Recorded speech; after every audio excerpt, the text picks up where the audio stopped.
it's painful to understand how much of what you're doing isn't productive. So I'll give you an example. So I've done this a couple of times with classrooms full of students. Usually when I'm lecturing about career development, say, okay, how much time do you waste? So then I get the class to vote. How many of you waste 10 hours a day? It's like 10% of the kids will put up their hands. And it's interesting because I don't define what constitutes waste. I just ask the question. So they're diagnosing themselves, right? I'm not saying you're wasting 10 hours a day. I'm just asking. It's like, given your own attitude, how much time are you wasting? 10 hours a day. It's like 10% of the people put up their hands. Well, when you get to like 6 hours a day, 80% of the people put up their hands. So then we do the arithmetic. It's like, because I like doing arithmetic with people. People hate arithmetic, but I like doing it. It's like, okay, 6 hours a day. It's 42 hours a week. So let's call that a work week, 40 hours a week. So that's a work week. Let's say, what's your time worth? You're a university student. Well, it's certainly worth minimum wage, because obviously, but it's worth way more than that, because if you spend a productive hour when you're 20, then you gain the benefits of that hour for the rest of your life. So there's the compounding effect of time spent when we were young. So I say, well, let's assume your time's worth $50 an hour, which I think is an underestimate, but whatever. Let's call it 50. We can call it 25, but we'll call it 50. That's $2,000 a week you're wasting. It's $100,000 a year. It's like, how much better would your life be if you weren't wasting $100,000 a year? It's like, what is that over 40 years?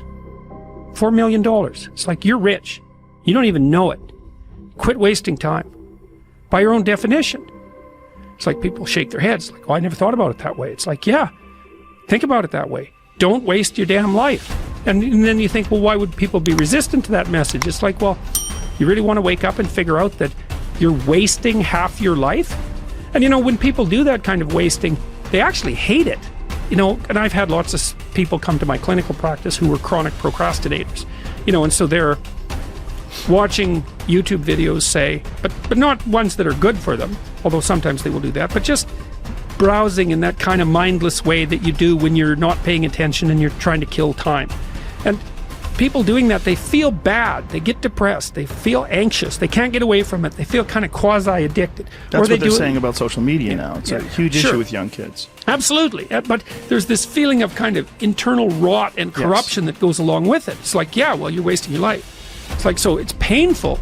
It's painful to recognize that. Then it's painful to think, oh my God, look how undisciplined I am. I don't know anything. I can't use a schedule. I can't stick to a calendar. I don't have any aims. I don't know anything about the world, right? And maybe there's a part of me that's bitter because I haven't got everything already, and I'd just like to say, to hell with it. That's the recognition of the Jungian shadow. It's like, that's what makes you vicious and untrustworthy. All of that. No one wants to look at that, and no bloody wonder.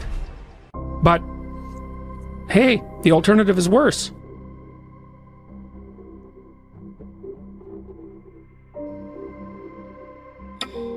I hate it when I see young people wasting their time, wasting all this technology got, just sitting around in this world that's been created for you, that everything is instant. You all have stuff at your fingertips that can make you great. But if you could combine your technology with your parents and your grandparents' work ethic, you could be rich, man. But you cannot erase the work ethic part. There is no getting around. Ain't no elevator to the top. You got to take the stairs. The elevator don't go to the top, man. Not in the world of success. You gotta take the stairs. Y'all gotta start getting gritty, man. You gotta develop some dog in you. Most of this generation quits the second they get talked to. You did this wrong, or they get yelled at. It's so easy to be great nowadays because everybody else is, most people are weak. This is a softened generation. So if you have any mental toughness, any ability, if you have any fraction of self-discipline, the ability to not want to do it but still do it. Play the long game. Aim for legendary. Say, I want to have the guts and the grit and the acumen and the mindset and the capability and the commitment to create enduring success. Be the person who is up reading, listening to the podcast, writing in your journal, setting your goals, focusing on your intentions. As you become more successful, become more humble. As you become more successful, work even harder. As you become more successful, care even more about your product. As you become more successful, learn even more. Dedication, hard work. Dedication, hard work. I'm a one-man army. The world can go against me. I'm still coming on top. I need you to go harder than you've ever gone before. I need you to be more dedicated than you've ever been before. Life's one big fucking head game. You play with yourself. If you lose, it's because you allow life to get in your fucking head. It's you. You've got to make it your personal business to make it happen. And you've got to resolve within yourself that I'm the one. I'm the one to make this happen. I'm the one to become successful. I'm the one. I'm the one. No matter how bad it is or how bad it gets, I'm going to make it.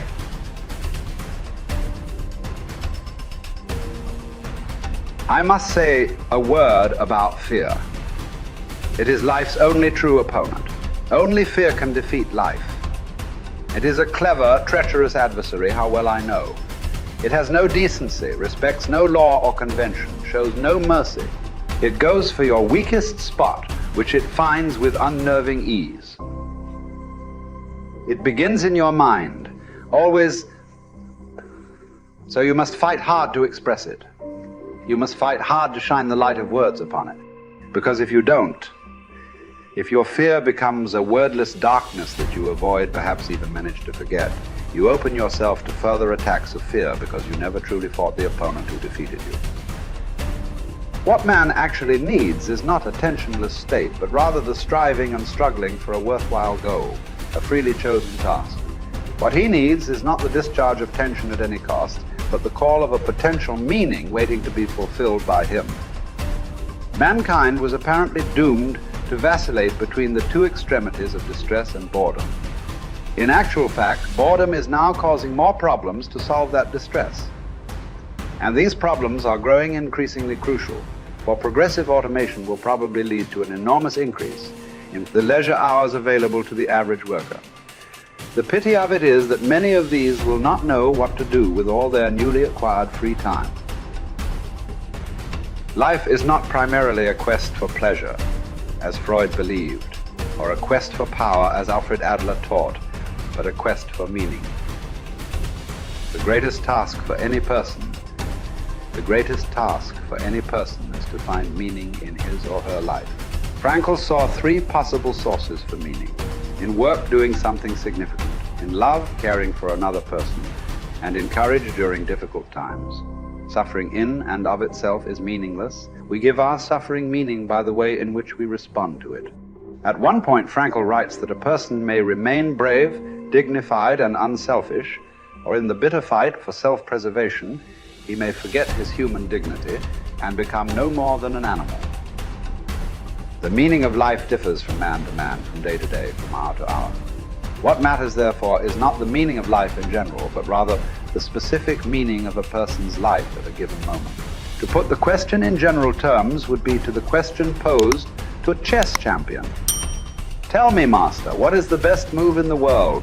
There simply is no such thing as the best or even a good move apart from a particular situation in a game and the particular personality of one's opponent. The same holds for human existence. One should not search for an abstract meaning of life.